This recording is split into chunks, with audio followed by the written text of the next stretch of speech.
Drayer, who is going to be talking to you. It was at a camp called, at first it was called Friends for Life, and then it was Life Defenders. And even though I'm old enough to be his mother, I quickly learned that Seth Drayer not only had way higher intelligence, but he has a heart so expansive, especially when it comes to defending the unborn. Little did I know when I first met Seth that we would spend literally hours and nights on very bumpy, cold school buses, driving to Washington, D.C. with hundreds of teenagers to march for unborn babies. In fact, oftentimes we were doing the roll call, getting ready to pull out from D.C. to return to Indiana. And at that point, as long as we had the same number of teens that we left with, we were okay. Sorry to any parents if those same teens were not the ones we left with. We spent nights on church gym floors, froze our toes, and chaperoned. And I remember lamenting with Seth, like, why didn't Roe v. Wade happen in July when it could be warm and sunny? But Seth quickly pointed out that we would not be the same kind of witnesses as those who are willing to suffer for the sake of so many millions of our brothers and sisters who have not been given the opportunity to be born. And now Seth is traveling the country on behalf of the unborn, talking about all the different arguments about why every life is sacred and should be protected. And oftentimes, he has reminded me that sometimes we're just trying to put a pebble in the shoe to create some discomfort with those who would support the legal killing of innocent little babies, like I just heard there. Praise God for that little baby I just heard cry. So tonight, I know that Seth has inspiring words and words of hope for all of us, especially in this very dark time, with the decades that have gone by where we really thought that we wouldn't be sitting at a banquet because abortion would still be the law of the land, but rather we would be out helping moms be the best moms that they could be to every baby that God chooses to allow to be conceived. So Seth's the vice president of Created Equal, which is the organization that he travels around with. And I see in my notes here, he's also been on Fox and Friends, so I'm going to be Googling this later on tonight in the Sean Hannity show. Seth is a stellar pro-life apologist, and I'm so thankful that we've been able to fight this battle together and to call him a friend. Seth, thank you so much.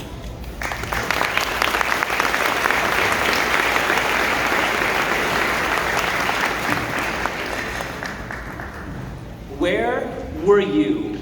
You know, it doesn't matter today how you get your news. If you look at listen to podcasts, just look at social media feeds or watch cable news TV, it seems like headlines coming at us are painting every day a picture, increasingly, of a nation that we just don't recognize anymore. It seems like when I just use my thumbs to scroll through social media, I almost get full body whiplash seeing all of the change every day. But no matter how much changes about us every day, every week, there are some things I recognize, and you do too, I'm sure. Some things remain the same. And one of those enduring qualities about us is our innate desire to situate ourselves in time and space when unforgettable events occur. As a kid, I always heard my dad growing up, he talked about the Challenger. For my grandparents, it was always JFK's assassination. And for everyone in this room, almost everyone in this room, last month we all had this same phenomenon again as we all talked about where were you that morning in September when the shockwaves of terror hit American soil. There's just something inside of us that longs to remember not just what happened in the past, but to remember details from our perspective. Like maybe the feel of the chair you sat in for hours, eyes glued to the TV, watching looping footage of the World Trade Center towers crumbling to dust. Or maybe the smell of the ink from newspaper full-page ads of just the American flag affixed to car windows and office windows.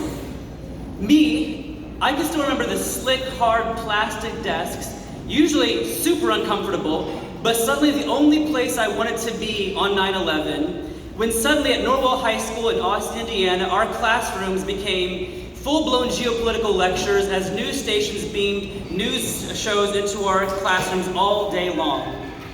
For me on 9/11, 20 years ago, if you asked me where was I that day, I always talk about watching the events unfold on TV.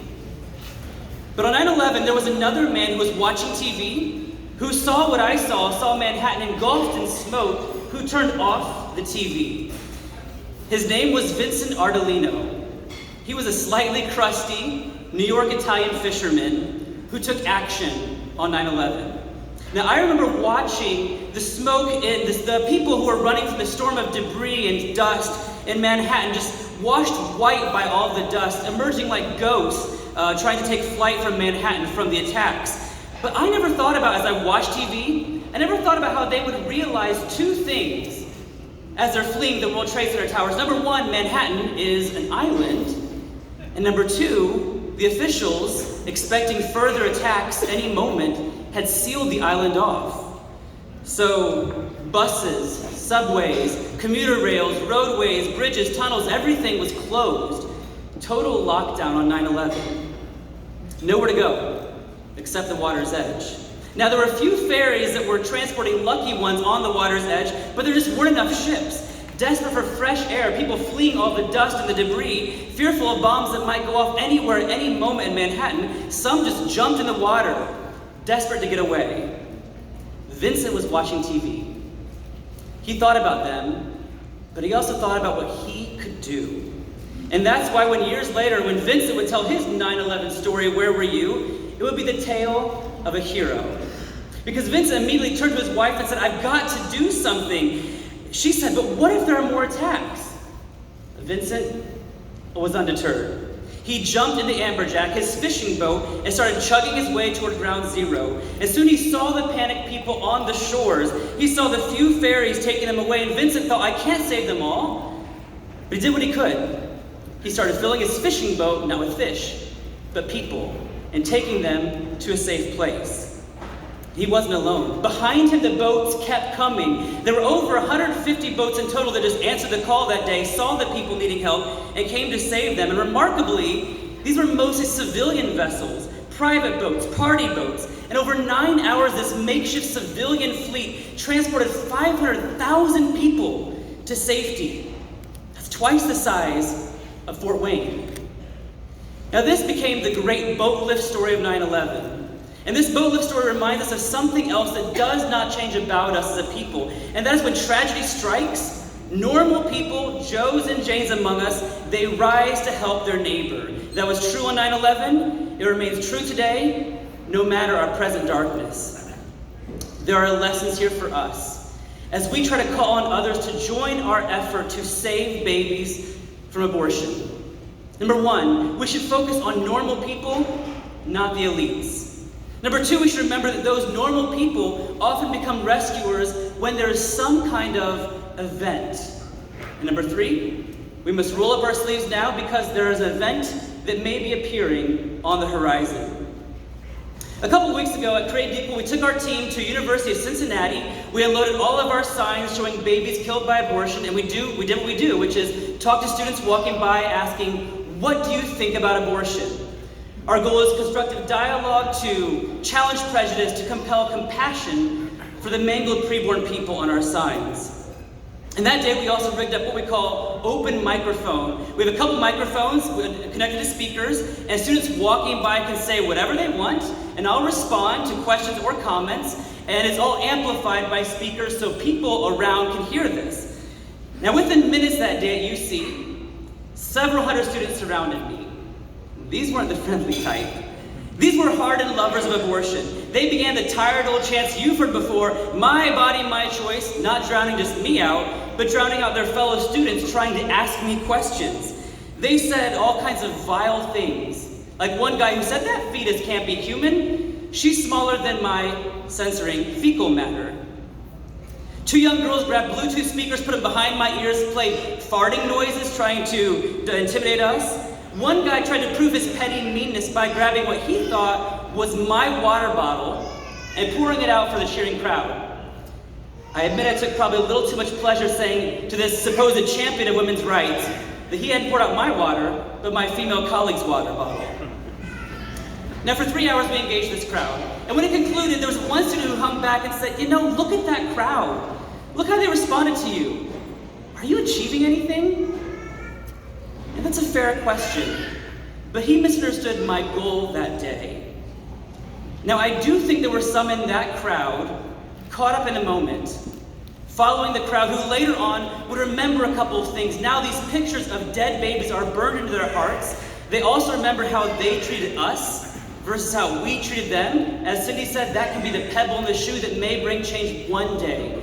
We're called to be faithful and leave the results to God. But that crowd wasn't my target audience, because all around the plaza, hundreds of feet beyond the audience, there were smaller groups sitting quietly, listening, watching everything. Seeing the ideas and conduct of pro-life people versus pro-choice people. And when the hard pro-abortion students flocked to those of us with microphone like bugs to a light bulb, all of these open-minded students outside that crowd, they had suddenly unfettered access to all of our staff and volunteers stationed around the plaza to answer their questions. These were the normal people, the average Janes and Joes, whose hearts are not quite so tied to abortion, whose consciences are a little more open to being moved by images of injustice. Now, far from average Joe, the great Joe Scheidler we all miss today, he once told me with his characteristic way, he said, when people see pictures of babies who've been aborted, if they have a heart, and if they have a functioning brainstem, that was Joe, they'll be against abortion. Now, what he meant by that was that for some people, their heart is kind of blocked. Logic struggles to climb the brainstem because of years of pro-abortion conditioning. Now, can God break through that? Absolutely. But we shouldn't be surprised when hard lovers of abortion refuse to be moved, or when gatekeepers, the elites of society, refuse to listen to us. Christ told us years ago what would happen when truth falls on non-fertile soil. We must focus on people not yet committed, the fence sitters who haven't yet invested as much in abortion, who will rise off the couch like Vincent Ardolino. Now, when he was asked later why he jumped in his boat and started going to ground zero, Vincent said, I'm the type of person who just can't stand by and watch people suffer. There's another word for that kind of person, normal. It's only the abnormal who've been conditioned by years of certain types of thinking that can see someone suffering and be unmoved. Now, who do you know that fits in the category of normal? Your children? Your next door neighbors? That family in the pew next to you at church on Sunday? They should be the focus of our call to help. But there's a second lesson here for us from the great boat lift of 9/11, and that's that these normal people who become rescuers often do so when there's some kind of event. Because the day before 9/11, September 10, 2001, there were needy people in Manhattan, right? I mean, surely all these boat owners who became, say, rescuers on 9/11, they knew about the homeless people in Manhattan, but that wasn't enough to change the trajectory of their day. Because normal people have normal jobs. They keep their nose down and grind away, right? But when the airliners became torpedoes hurtling through the crowds, everything changed. Ferry Captain Rick Thornton recalls being on a course in his vessel away from Manhattan when the South Twin Tower exploded. He said later, I just turned my boat around. I didn't call anybody, didn't check in to say I'm going offline. I just thought I have to go downtown. Events alter our priorities immediately. So what's the relevance for us? There may be an event on the horizon. In 2014, Create Equal took our Justice Ride, our week-long mission trip leading high school students and college-age individuals to college campuses to create dialogue. We made a stop in Jackson, Mississippi, where there's a brightly colored pink stucco building that masks all of the red flowing inside. This is the lone abortion facility in Mississippi, where they decapitate, dismember, and disembowel children. That building is now the epicenter of what may soon spark powerful reactions, as Banks just told us a moment ago, because in Mississippi, in 2018, the state banned abortions at 15 weeks, well before viability, when babies can survive outside the womb with assistance, directly challenging Roe v. Wade and Doe v. Bolton, which have made viability the standard for when states limit abortion. The Mississippi law is challenging that, and so not surprisingly, abortion defenders rose to challenge it, tied up in courts. But now this December, in a couple of months, the U.S. Supreme Court will hear the case, Dobbs versus Jackson Women's Health Organization, with a ruling next year. Now, this could be the case that overturns Roe v. Wade and other decisions, reinforcing the alleged right to have someone execute your child, so long as she's younger than 9 months gestation. Now, you can tell me, right? We've been here before. I know we have, right? We've been frustrated by the court before. Legal matters are not my specialty. Don't come to me for that. I must rely on experts who know this area. And some of them, like Princeton's Robert George, are predicting that Roe versus Wade will fall. Others are not so certain. But here's my point tonight. No matter which way it goes, this could be a large event. Imagine if the court were to dismantle Roe versus Wade, send abortion back to the states for the first time in 49 years. How might the hardline abortion lobbies respond? I have an idea.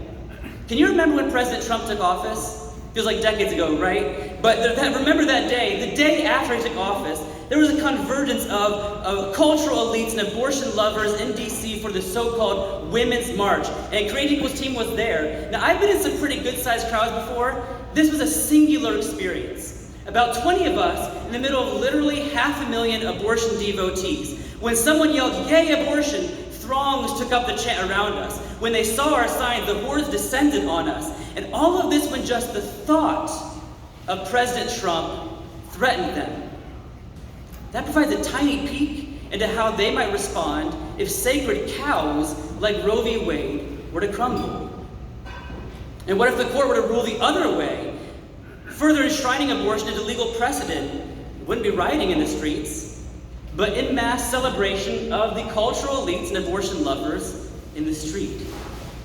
What's very unlikely is some kind of non-event where pro-lifers and pro-choicers just yawn and move on and disregard what the court does. Something will likely happen, and though it's the court's decision that will likely decide the fate of untold generations of preborn people, the big event may be the cultural response. Because that next morning, normal people who often don't think about abortion are going to suddenly have reason to take notice. Now, we know what the headlines will say, right? New York Times, CNN, they're not going to be in our favor. Remember this, elites do what elites are going to do, right? We know that. They hide abortion victims. They demonize defenders of preborn babies. They call dismembering little girls a supreme act of women's liberation. Don't be dismayed, distracted, discouraged. Don't waste time huffing and puffing and stamping feet in frustration. This is not new, and it's not going to change. Stay on mission. We must focus our energies where change is most likely. Let the abortion lobbies, women's marches, Planned Parenthood, let them do what they're going to do. You and me, we need to focus on normal people, people who, like Joe Scheidler said, have not had their hearts seared or minds blocked from reason. Now that lies ahead, but we can't wait for that. Tonight, we must roll up our sleeves. With an eye on the horizon, there are 3 things each of us tonight must commit to. And Right to Life of Northeast Indiana exists to make those happen. First, we need a ready defense. Now, those of us who believe in Jesus, we're familiar with Peter's directive in his first letter saying, always be prepared to give an answer for the hope that you have. What that means is we must be ready to explain our faith as not just some blind hope, but it's settled faith and trust in the finished work, the death and resurrection of Christ. To be ready means you don't wait for someone to say, hey, tell me about Jesus, to plan what you would say about him, right? You prepare beforehand. Peter says, gird up the loins of your minds. You prepare for action now. And similarly, we must not wait for someone to read a headline about the Supreme Court and then to ask us about abortion to know what to say about it. We must be ready now. So here's a short version. Commit this to memory. The answer of why abortion is wrong. It is wrong to intentionally kill innocent humans. Abortion does that. It intentionally kills innocent humans. Therefore, it's wrong. That's our core case we all should know. But there's more to it, right? I mean, how do we know the baby really is a human? How can we say she really is equal in personhood to everyone here tonight? Where can you learn that? Where I learned it. Right here. Because a decade and a half ago, after I left Norwell High School and moved on to IPFW, which I guess now is PFW, right, since the Great Divorce, which I mean, it was a weird idea to put IU and Purdue together anyway. We all know IU is vastly superior. I just lost probably half the crowd, right? When I was in Mastodon, Right to Life in Northeast Indiana was launching Life Defenders. I was a student. I was amazed at how clear and simple our case is. If someone knows it who can teach it to you. There is no excuse for anyone here tonight not to know how to make the case for preborn lives. Sign up for Life Defenders. They have workshops for adults, not just students. Whether it's because the Supreme Court or someone else asking something somewhere someday, you'll be in a discussion where abortion comes up. With maybe friends or neighbors or someone online, right? Your children, you must be ready to defend and build the case. Second thing we must do, here it gets uncomfortable. You gotta find a way to follow the likes of Vincent Ardolino out of your comfort zone. Because knowing why abortion is wrong, that's great. But knowing why abortion is wrong is cold comfort to babies dying today if we don't do anything to change their actual fate. Now, this is not gonna look the same for all of us, but there are many things you could do. Join Right to Life in Northeast Indiana's Sidewalk Advocates program to help real women in the Summit City coming to Planned Parenthood. Reach out to them. Come to the March for Life to make a public witness against the killing. Train your kids to know why abortion is wrong. With so many options, we're truly pro-choice. So long as you don't choose to do nothing. And third, we must sacrifice. Because if we want to be successful in our mission to rescue, it's going to cost us. It's pretty dark out there. Our team has seen a shift over the past few years. There is great reason for hope, but we should not underestimate those working overtime to keep the killing legal. Now, when you look back on the great boat lift of 9/11, it's tempting to think that for Vincent Ardolino and others on those 150 boats helping, that the cost was just 9 hours apiece and some gallons of fuel. But the price was higher. Vincent knew his own life could be at risk when he jumped on his boat, his wife incredulous behind him saying, but what if there are more attacks? Vincent knew the risk, but something bothered him more. And that was the idea of people suffering when he could do something. So he sacrificed and made history as part of the largest sea evacuation ever. Sheer numbers-wise, the boat lift of 9/11 exceeded even the World War II evacuation of soldiers from Dunkirk in France, where 340,000 people were evacuated by boat. But now, it's our turn. Reflecting years later, Vincent said, I have one theory in life. I never want to say I should have. If I do it and fail, I tried. If I do it and succeed, better for me. But if you want to do something, do it. Now, I love telling my memories of 9/11, and I'm sure that when I started tonight, you were probably replaying in your mind your own memories of that day, as tragic as it was. But I have to admit, my recollections are that of a bystander. When you listen to Vincent tell his story, it's a totally different experience, right? Because he dug in, got his hands dirty. So looking back years later, he didn't have to think, I should have. He did take action. He helped people.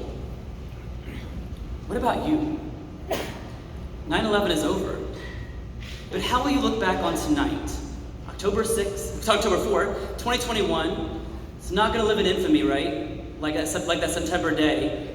But tonight's an opportunity to sacrifice for those in need. Now, it's not New Yorkers huddling on these shores. These are little boys and girls huddled in their mother's wombs, totally unaware that any moment suction could be turned on, forceps may enter and slowly dismember them. Unaware their parents have hired someone to kill them. They need us. Will you remember this night as the one where you chose to sacrifice? Or one about which you will look back and think, I should have done more. In a moment, you're going to decide. Because while every one of us must sacrifice with our time, there's another very tangible way to sacrifice, and that's by giving generously to make life-saving work happen. On your table, you see there are some packets there. If you could pull those out, please. There are a bunch of forms inside. Gather those, someone on the table. Pull the forms out there with me. They look like this.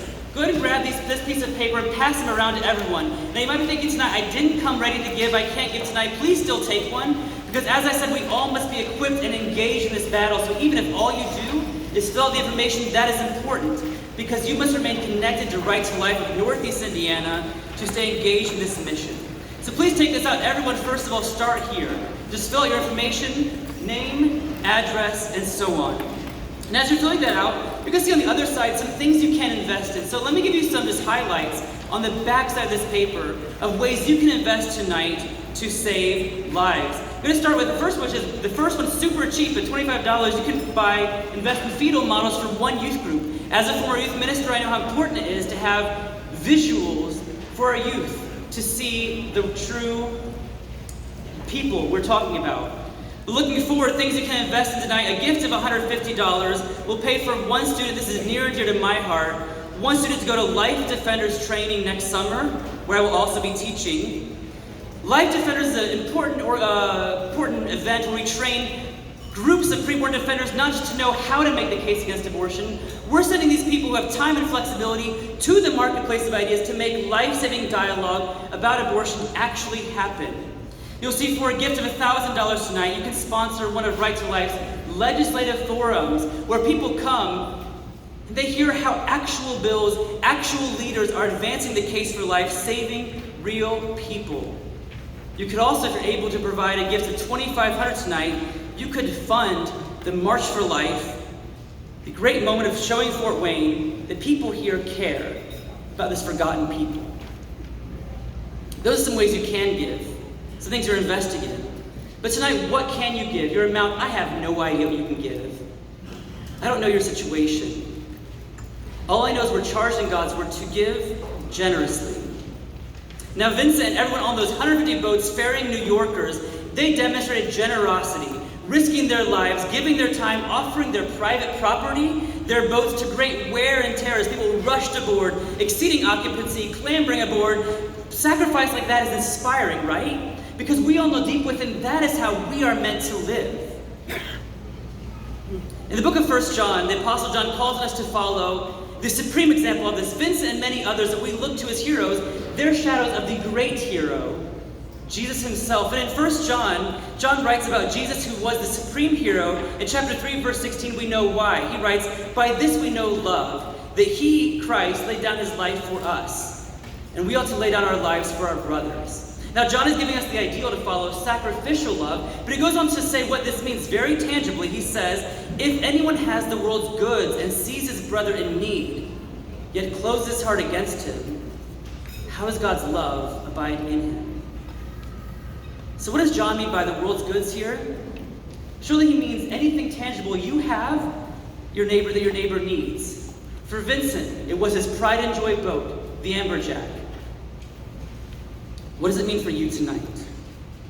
Right to Life of Northeast Indiana cannot fulfill this mission without your gifts, and I know this because I, as you heard, am someone who benefited from gifts from people like you years ago to make Life Defenders happen, to make those buses you heard about where I was sleeping in the aisle, people scrambling above me to emerge bleary-eyed on the mall in DC, seeing many people showing me that we're not the only ones who have this conviction. Investing in this team here is not building some impotent empire. This is a team committed to turning normal students into active defenders. It's a team committed to stopping actual abortionists. Remember when George Klopfer lost his license? If you don't, ask someone on the Right to Life team. It's a beautiful story. This is a team committed to sharing the healing power of the gospel with parents who've had abortions. This is a team committed to saving actual lives now. Do you have the world's goods? If you do, the babies are in need. They can't wait. We must love them. That means giving generously tonight.